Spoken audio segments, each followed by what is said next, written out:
Assalamualaikum warahmatullahi wabarakatuh. Di sini saya dan teman saya akan menjelaskan tentang yang pertama kejahatan terhadap nyawa dan yang kedua kejahatan terhadap tubuh. Saya Dwi Ferdi Pramana NIM 133 kelas Hukum Pidana G dan teman saya akan memperkenalkan dirinya.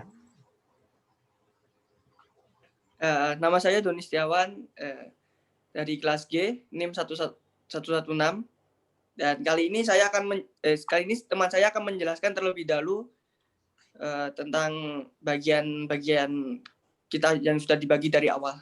Terima kasih. Monggo Mas Ferdi. Kejahatan terhadap nyawa yaitu adalah kesengajaan menghilangkan nyawa orang lain itu. Yang disebut sebagai pembunuhan. Tindak pidana pembunuhan atau kejahatan terhadap nyawa yaitu berupa penyerangan terhadap nyawa orang lain. Untuk menghilangkan nyawa orang lain itu pelaku harus melakukan sesuatu atau suatu rangkaian tindakan yang berakibat dengan menghilangkan nyawa orang lain. Nah, kejahatan terhadap nyawa dibedakan dalam dua kelompok dasar, yaitu atas dasar unsur kesalahan dan yang kedua atas dasar objek yang berupa objeknya itu nyawa.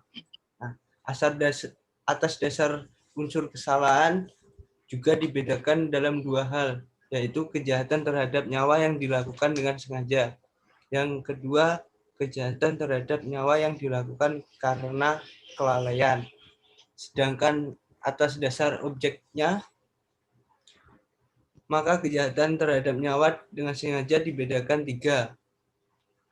Kejahatan terhadap nyawa orang pada umumnya yang dimuat pada pasal 338, 339, 340, 344, dan 345 Kitab Undang-Undang Hukum Pidana. Yang kedua, kejahatan terhadap nyawa bayi pada saat atau tidak lama setelah dilahirkan. Yang ketiga, kejahatan terhadap nyawa bayi yang masih ada dalam kandungan ibu janin. Dilihat dari segi kesengajaan, maka tindak pidana terhadap nyawa ini terdiri atas yang pertama dilakukan dengan sengaja, yang kedua dilakukan dengan sengaja disertai kejahatan berat, yang ketiga dilakukan dengan direncanakan lebih dahulu, dan yang keempat atas dasar keinginan yang jelas dari yang dibunuh. Yang kelima, menganjurkan atau membunuh orang untuk bunuh diri. Nah, adapun jenis-jenis tindak pidana pembunuhan yaitu kejahatan terhadap nyawa yang dilakukan dengan sengaja. Yang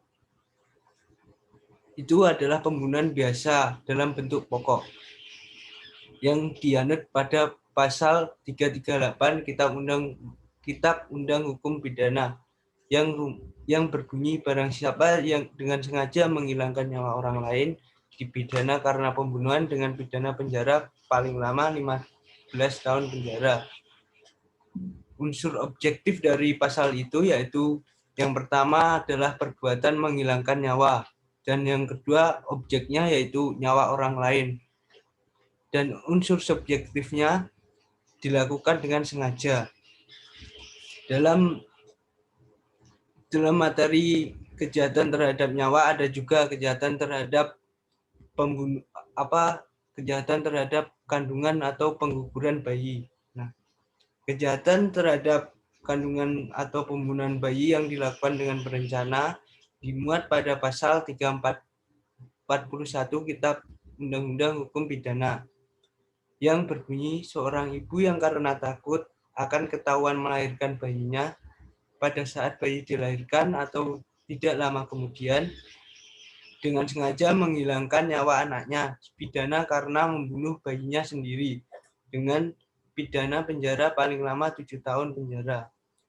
Dalam pasal ini ada unsur objektifnya yaitu penindak seorang ibu dan yang kedua perbuatannya adalah menghilangkan nyawa anaknya tersebut. Yang ketiga, objeknya adalah nyawa bayinya yang dikandung oleh ibu. Dan yang keempat, waktu. waktu itu pada saat bayi dilahirkan atau setelah dilahirkan. Dan yang kelima adalah motif karena takut diketahui melahirkan. Unsur objektifnya yaitu dengan sengaja. Yang kedua, pembunuhan bayi yang dilakukan dengan rencana yang dianut dalam pasal 342 KUHP yang berbunyi seorang ibu yang untuk melaksanakan keputusan kehendak yang telah diambilnya karena takut akan ketahuan bahwa ia akan melahirkan bayi pada saat bayinya dilahirkan atau tidak lama kemudian dengan sengaja menghilangkan nyawa bayinya. Itu di dalam pidana karena pembunuhan bayinya. Dengan rencana diancam dengan pidana paling lama 9 tahun penjara. Nah, contoh kasus dalam pasal 342 Kitab Undang-Undang Hukum Pidana yaitu adalah keterlewatan remaja dalam melakukan proses pacaran.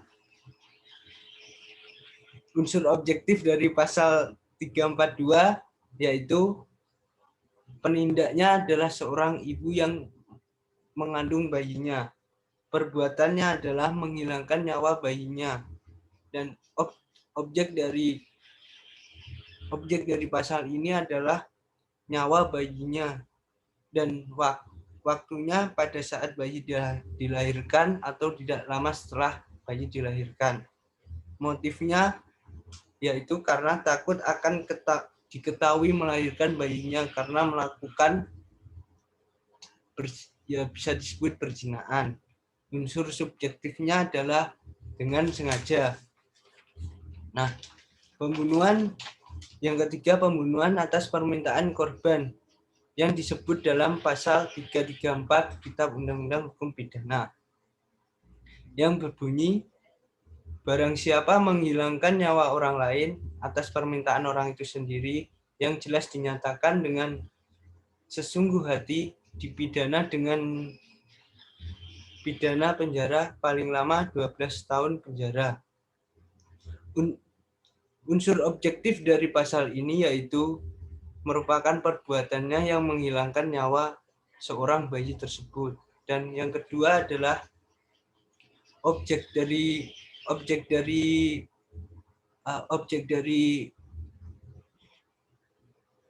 pembunuhan ini adalah nyawa orang lain. Yang ketiga adalah motifnya yang berupa atas permintaan orang itu sendiri. Subjektif dari pasal itu bisa dikatakan dengan sengaja. Nah, dalam kejahatan terhadap nyawa ada juga pasal-pasal yang merupakan kejahatan terhadap nyawa seperti pengguguran saat kelahiran. Pengguguran saat kelahiran bisa dikatakan karena adanya depresitas dan adanya tidak sepengetahuan orang. Kejahatan pengguguran dan pembunuhan kandungan yang disebut dalam pasal 34 KUHP yang berbunyi seorang perempuan yang sengaja menggunakan atau mematikan kandungannya atau menyuruh orang lain untuk itu dipidana dengan pidana penjara paling lama 4 tahun. Unsur objektifnya yaitu penindak adalah seorang ibu. Dan perbuatannya itu meliputi satu, menggugurkan bayi kandungannya. Pada saat mengandung bayi itu dalam pasal ini menggugurkan adalah suatu tindak pidana dan bisa dikatakan juga mematikan kandungan atau menyuruh orang lain menggugurkan atau mematikan. Objeknya adalah kandungannya sendiri. Terus unsur subjektifnya yaitu dengan sengaja. Yang kedua adalah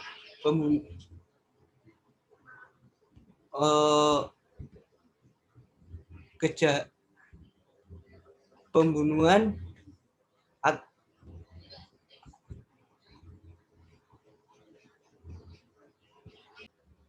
Yang kedua adalah pengguguran dan pembunuhan kandungan tanpa persetujuan perempuan yang mengandung, yang dicantumkan dalam pasal 347 Kitab Undang-Undang Hukum Pidana, yang berbunyi, barang siapa dengan sengaja menggugurkan atau mematikan kandungan seorang perempuan tanpa persetujuannya, dipidana dengan pidana penjara paling lama 12 tahun penjara.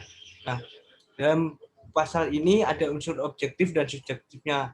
Unsur objektifnya yaitu yang pertama adalah perbuatan. Perbuatannya itu adalah menggugurkan dan mematikannya seorang nyawa bayinya. Dan yang kedua adalah objeknya. Objeknya adalah kandungan seorang perempuan. Yang ketiga adalah tanpa persetujuan perempuan itu. Unsur subjektifnya adalah dengan sengaja, dan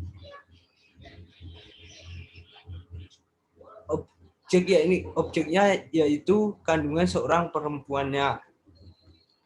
Perbedaan dalam pasal 346 KUHP terdapat perbuatan menyuruh, menggugurkan dan menyuruh orang lain mematikan yang tidak ada dalam pasal 347 Kitab Undang-Undang Hukum Pidana.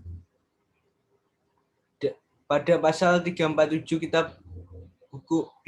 Kitab Undang-Undang Hukum Pidana ada unsur tanpa persetujuan. Petindak dalam pasal 346 adalah perempuan yang mengandung, dan sedangkan petindak menurut pasal 347 KUHP adalah orang lain, bukan perempuan yang mengandung. Nah, yang ketiga adalah pengguguran dan pembunuhan kandung atas persetujuan perempuan yang mengandung, yang dalam pasal 348 KUHP, yang berbunyi, barang siapa dengan sengaja menggugurkan atau mematikan kandungan seorang perempuan dengan persetujuannya dipidana dengan pidana penjara selama-lamanya 5 tahun 6 bulan. Dan adapun unsur-unsurnya adalah, unsur objektifnya adalah perbuatannya dengan menggugurkan dan mematikan kandungannya itu sendiri. Yang kedua adalah objeknya. Objeknya itu adalah kandungan seorang perempuan, atau bisa dikatakan janin bayinya itu. Yang ketiga, motifnya yaitu adalah dengan persetujuan. Unsur subjektif dari pasal 348 KUHP adalah dilakukannya dengan sengaja. Nah, hanya itu yang bisa saya sampaikan dalam kejahatan terhadap nyawa. Selanjutnya, kejahatan terhadap tubuh atau bisa dikatakan dengan penganiayaan akan dijelaskan teman saya, yaitu Doni Setiawan.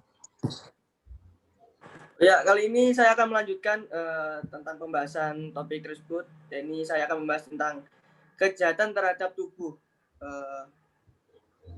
Ini langsung saya mulai. Saya langsung bahas penganiayaan. Penganiayaan adalah kesengajaan menimbulkan rasa sakit atau menimbulkan luka pada tubuh orang lain. Dengan demikian, untuk menyebutkan seseorang itu telah melakukan penganiayaan terhadap orang lain, maka orang tersebut harus mempunyai offset atau suatu kesengajaan untuk, yang pertama, menimbulkan rasa sakit kepada orang lain. Yang kedua, menimbulkan luka pada tubuh orang lain atau merugikan kesehatan orang lain. Dengan kata lain, orang itu harus mempunyai offset yang ditujukan pada perbuatan untuk menimbulkan rasa sakit pada orang lain, atau untuk menimbulkan luka pada tubuh orang lain, atau itu untuk merugikan kesehatan orang lain. Dan di sini saya akan menyebutkan bentuk-bentuk penganiayaan. Yang pertama adalah kejahatan terhadap tubuh yang dilakukan dengan sengaja. Kejahatan yang dimaksud ini diberi kualifikasi sebagai penganiayaan. Dimuat dalam bab 20 buku 2 pasal 351 sampai dengan pasal 358 KUHP. Kejahatan terhadap tubuh yang dilakukan dengan sengaja atau penganiayaan dapat dibedakan menjadi 6 macam, yakni yang pertama, penganiayaan biasa yang disebutkan di pasal 351 KUHP. Pemberian kualifikasi sebagai penganiayaan biasanya dapat disebut juga dengan penganiayaan bentuk pokok terhadap ketentuan pasal 351 KUHP. Sungguh tepat setidaknya untuk membedakan dengan bentuk-bentuk penganiayaan lainnya. Dan pasal 351 tersebut merumuskan sebagai berikut. Yang pertama, penganiayaan dipidana dengan pidana penjara selama-lamanya 2 tahun dan 8 bulan atau didenda setinggi-tingginya sekarang 4.500. Yang kedua, jika perbuatan tersebut menyebabkan luka berat pada tubuh, maka orang yang bersalah dipidana dengan pidana penjara selama-lamanya 5 tahun. Dan yang ketiga, jika perbuatan tersebut menyebabkan luka berat pada tubuh, jika perbuatan tersebut menyebabkan kematian, maka orang yang bersalah dipidana akan dipenjara selama-lamanya 7 tahun. Dan itu disamakan dengan penganiayaan, yakni kesengajaan merugikan kesehatan. Dan yang terakhir, percobaan melakukan kejahatan ini tidak dapat dipidana. Oleh karena itu, kejahatan penganiayaan yang dirumuskan pada ayat 1 hanya memuat kualifikasi kejahatan dan ancaman pidananya saja. Maka dari rumusan itu saja tidak dapat dirinci unsur-unsurnya, yang oleh karena itu juga sekaligus tidak diketahui dengan jelas tentang pengertiannya. Dalam doktrin atau ilmu hukum pidana berdasarkan secara pembentukannya dari pasal 351 KUHP, di atas tersebut dilakukan dengan sengaja untuk menimbulkan rasa sakit atau luka pada tubuh orang lain. Menurut doktrin penganiayaan mempunyai unsur-unsur berikut. Yang pertama, adanya rasa sakit. Yang kedua, adanya perbuatan. Yang ketiga, adanya akibat perbuatan, yakni rasa sakit pada tubuh dan luka pada tubuh. Unsur yang pertama adalah berupa unsur subjektif atau kesalahan. Unsur kedua dan ketiga berupa unsur objektif. Berdasarkan doktrin dan pendapat dari Ares HR, maka dapat ditarik kesimpulan perihal arti penganiayaan ialah suatu perbuatan yang dilakukan dengan sengaja, yang ditujukan untuk menimbulkan rasa sakit kepada orang lain. Dan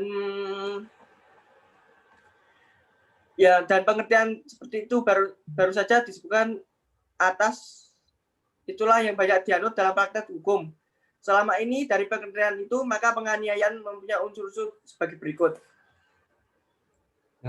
Saya akan jelaskan. Yang pertama, seperti tadi, adanya kesengajaan, adanya perbuatan, adanya akibat perbuatan atau dituju, yakni 1, rasa sakit, 2, tidak enak pada tubuh, dan ketiga, lukanya tubuh.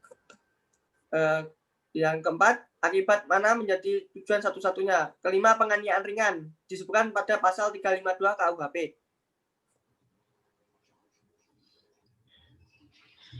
Kejahatan yang diberi kualifikasi sebagai penganiayaan ringan oleh UU ialah penganiayaan yang dimuat dalam pasal 352 KUHP yang rumusannya sebagai berikut.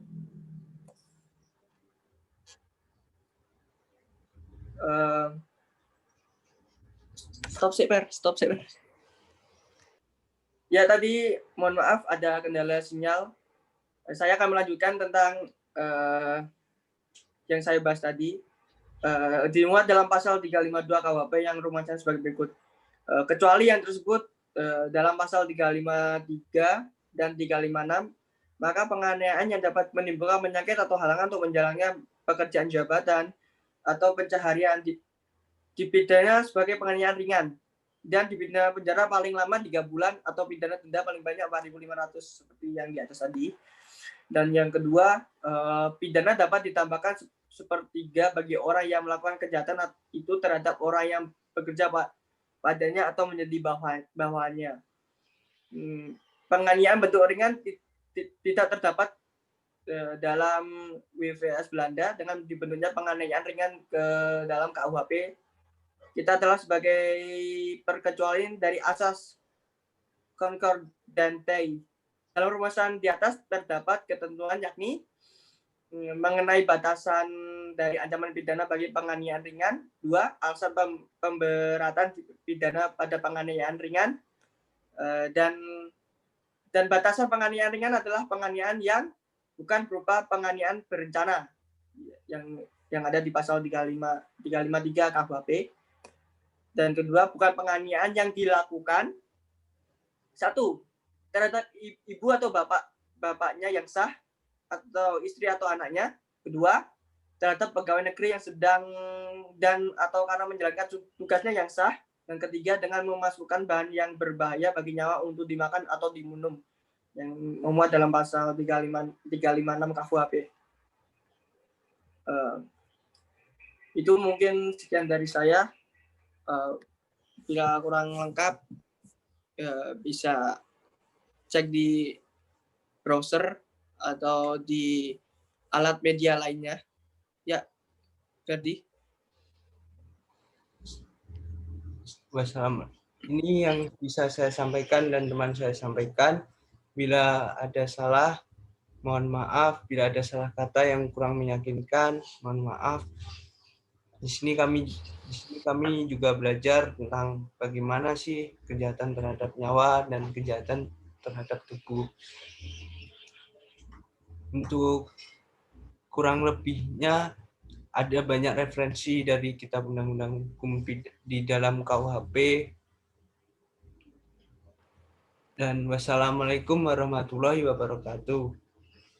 Waalaikumsalam warahmatullahi wabarakatuh.